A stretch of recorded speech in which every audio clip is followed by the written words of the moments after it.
तो दोस्तों, जंग सिर्फ तलवारों से नहीं, दिलों से भी लड़ी जाती है। ये कहानी है एक ऐसे योद्धा की जिसे अमर होने का सपना था। एक ऐसे राजा की जो दुनिया पे राज करना चाहता था।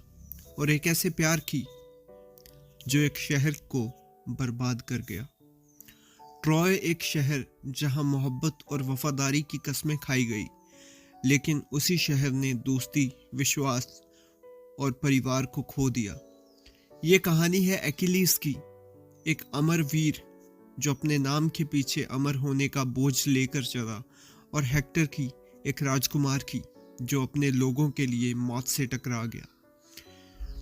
और कहानी है एक ऐसे प्यार की जो एक रानी को ले गया उस जगह जहां से वापस सिर्फ खाक ही आई। तो दोस्तों, ये कहानी है ट्रॉय की, जहां मोहब्बत ने जंग छेड़ी और जंग ने सब कुछ छीन लिया। 1184 बीसी में किंग अगेमेम्नन सभी ग्रीक्स किंगडम को एक साथ जोड़ता है। अकिलीस एक महान योद्धा अगेमेम्नन के लिए लड़ता है, लेकिन उसकी तानाशाही से बहुत ही ज्यादा नफरत करता है। दूसरी तरफ ट्रॉय के प्रिंस हेक्टर और उसका भाई पेरिस स्पार्टा के किंग मेनेलुअस के साथ शांति की बात करते हैं, लेकिन पेरिस मेनेलुअस की पत्नी क्वीन हेलेन के साथ अफेयर शुरू कर देता है और उसे चुपके से अपने शिप में ट्रॉय ले जाता है। मेनेलुअस गुस्से में अपने भाई अगेमेम्नन के पास जाता है और उसे ट्रॉय पे हमला करने को कह देता है। अगेमेम्नन मान जाता है क्योंकि ट्रॉय जो जीतने से उसका पूरा अगेमेम्नन सी पर कंट्रोल हो जाएगा। फिर वो ओडेसिस किंग ऑफ इथाका को भेजता है ताकि वो अकिलीस को मनाए।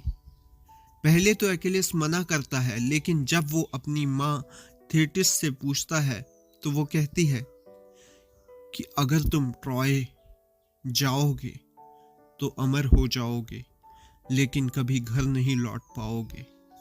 अगर यहीं रहे तो लंबी उम्र मिलेगी, लेकिन नाम कोई याद नहीं रखेगा।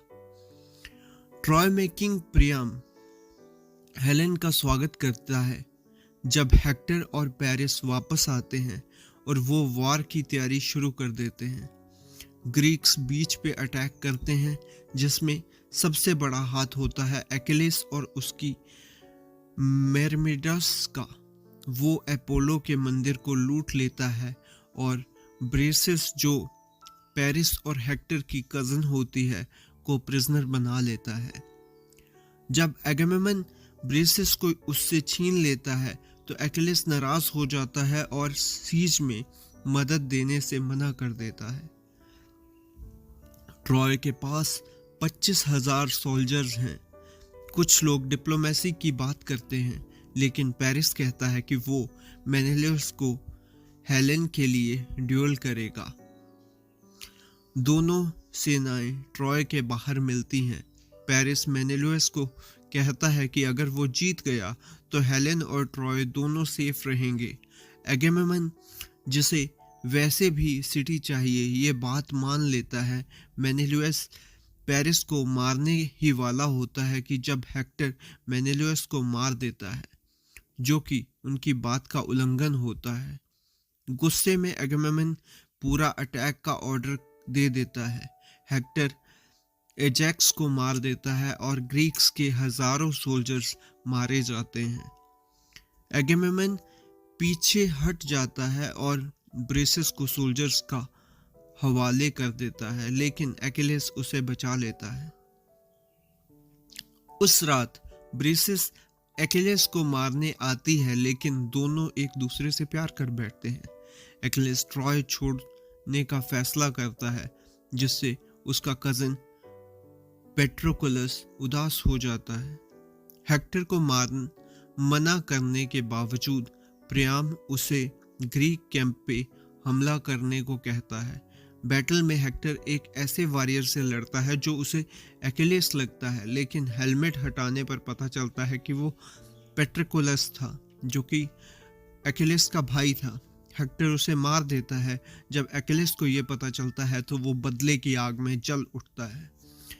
नेक्स्ट डे अकेलेस ट्रॉय के बाहर आता है और हेक्टर को ड्यूल के लिए चैलेंज करता है। जोर का युद्ध है और हेक्टर की मौत हो जाती है। अकेलेस उसकी बॉडी को खींचकर कैंप ले जाता है।